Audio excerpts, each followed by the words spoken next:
Pessoal do oitavo ano, boa tarde. A nossa aula de hoje é na página 29 do livro de vocês e tem como assunto dízimas periódicas. Esse assunto de dízimas periódicas, ele não é estranho para vocês. Lá no sétimo e no sexto ano, vocês já estudaram esses assuntos. Então, para iniciar aqui, vocês vão ler aqui, ó, tem dízimas periódicas, tá? Eu não vou ler para vocês, porque aí o vídeo vai ficar muito extenso, comprido, tá?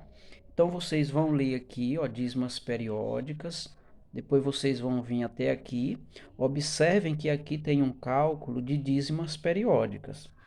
Então, vocês vão vir até aqui, ó, na página 29. Vocês vão ler que todos vocês têm livros, tá? Então, vocês vão ler aqui, vocês vão observar aqui que nós temos essa dízima periódica. Como que se encontra uma dízima periódica? Você divide esse número por esse aqui, ou seja, observe que aqui nós temos uma fração, 9 vinteavos. Então, você divide o numerador pelo denominador. Então, aqui, ó, 9 dividido por 20 não pode, aquele procedimento, zero no quociente. Aí, no caso, eu acrescento um zero aqui, fica 90 por 20, ou seja, se eu fosse cancelar isso aqui, iria ficar 9 por 2, tá? Então, vocês vão fazer esse procedimento aqui.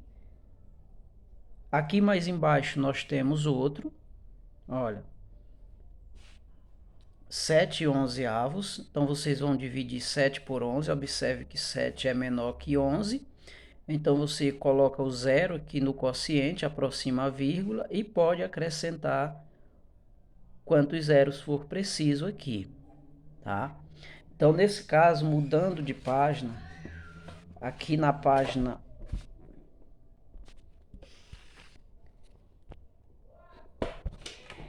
Olha, aqui, ó. Ele diz aqui que em uma dízima periódica, a parte que fica à direita da vírgula e não compõe o período pode ou não existir, no caso de ser um zero.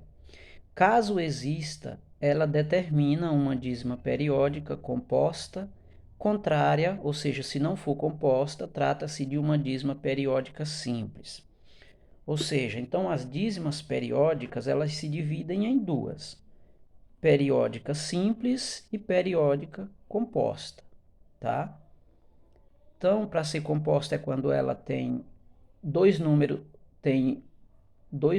seguidos, tá? Um período seguido, e quando não se repete, é a dízima periódica simples. Então, aqui embaixo nós temos 7 noveavos, 13 99avos, 3 nonos e 211 99avos. O que quer que você faça? Está pedindo para vocês usar uma calculadora e resolver isso aqui. Então, esse aqui é pessoal, não precisa vocês mandarem ele para mim, certo? Vocês vão fazer só para treinar. Não precisa enviar essas 3 questões aqui para mim. Agora, como atividade, eu quero que vocês façam essas 3 questões aqui, na verdade 4, da página 30. Observem que aqui pede para você responder as questões no caderno. Vocês vão copiar elas no caderno, copiar, responder e enviar para mim. Então, aqui eu não quero também apenas as respostas. Quero que vocês deixem os cálculos, tá? Para mim saber como foi que vocês fizeram, ou seja, os procedimentos que vocês fizeram para chegar à resposta encontrada. Então aqui diz assim, ó, os números racionais a seguir, que são esses aqui, são chamados frações decimais.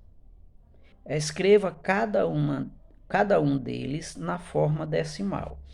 Observem que aqui eles estão na forma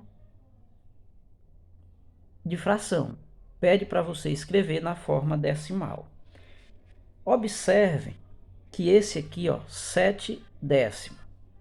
Esse aqui, ó, 29 milésimo. 31 décimo. O que que acontece? Observe que o décimo, esse aqui, ó, 7 décimo. Ó, você observa quantos números tem após, ou seja, o 10. Quantos números tem? Quantas casas? Tem uma, certo? Então, nesse caso, vocês vão fazer o quê? Ó? 0,7. O que que significa isso aqui? 7 décimo. O que que indica se é décimo? Porque tem uma casa após a vírgula. Então é 10. O 10 não tem um zero? Aqui, ó. Se fosse 100, por exemplo, olha, se fosse 100,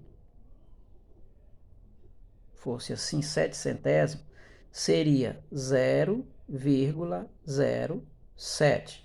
Seria, aqui estaria representado 7 centésimo. Se fosse 7 milésimo, olha, tem quantos zeros? 3. Então seria 0,007, certo?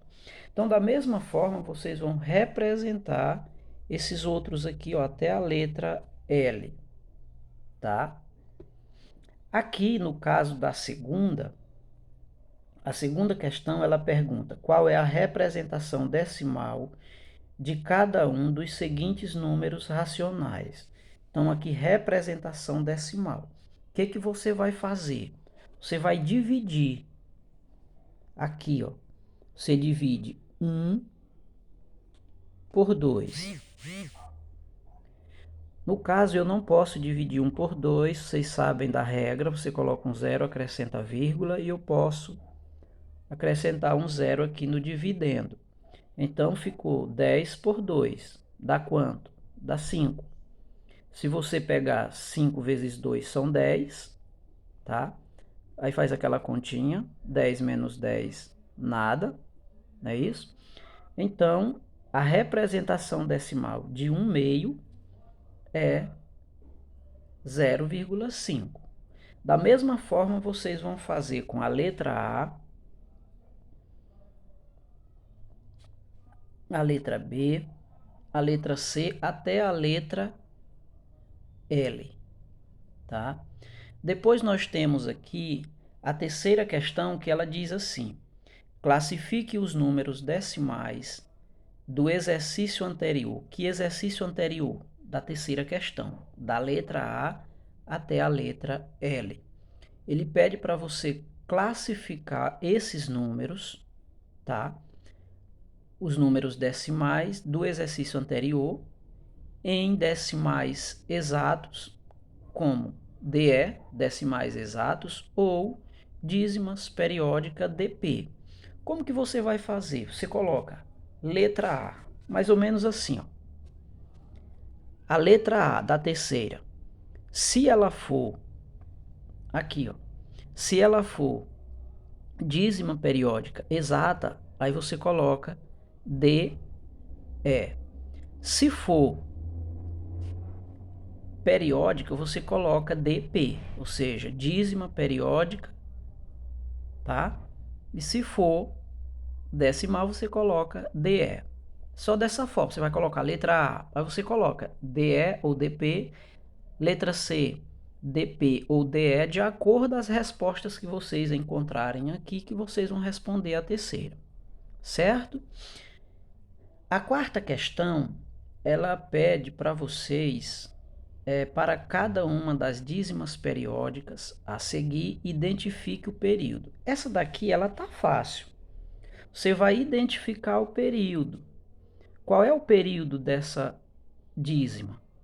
O período, gente, é o número que se repete com frequência. Observem o 2 aqui, ó, tá?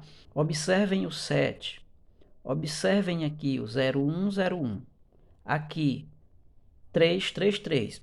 Só lembrando que o período vem após a vírgula, ou seja, o período é o número que vem depois da vírgula, certo? Então, por hoje era só. Até a próxima e bons estudos, tá? Mandem para mim o quanto antes possível.